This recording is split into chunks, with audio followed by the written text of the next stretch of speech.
कांग्रेस ने वाज़ेह कर दिया है कि अपोजिशन पार्टियों का इत्तेहाद इंडिया मरकजी हुकूमत के जरिए 18 सितंबर को बुलाए गए पार्लियामेंट के 5 रोज़ा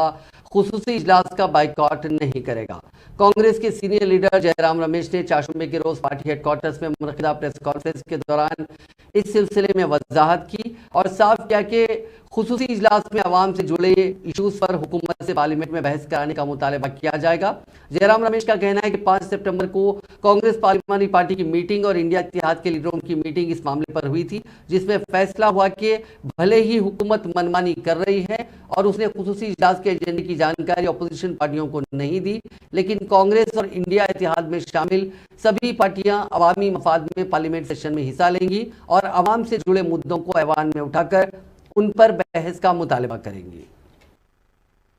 सत्र होता है, कार्यसूची पहले तय की जाती है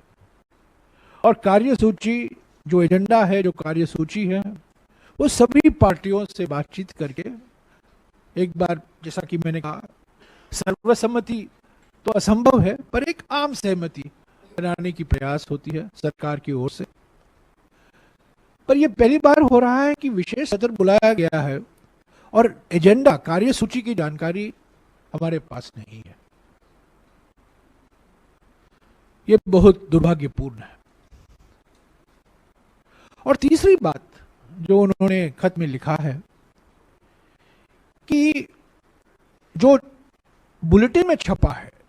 जो सांसदों ने अपने बुलेटिन, लोकसभा बुलेटिन में और राज्यसभा बुलेटिन में पढ़ा है, मैंने भी पढ़ा है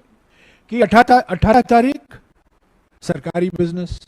19 तारीख सरकारी बिजनेस, 20 तारीख सरकारी बिजनेस, 21 तारीख सरकारी बिजनेस, 22 तारीख सरकारी बिजनेस, यानी कि 5 के 5 दिन गवर्नमेंट बिजनेस के लिए एलोकेट किया गया है। तो ये नामुमकिन है, ये दुर्भाग्यपूर्ण है, पर हो गया है।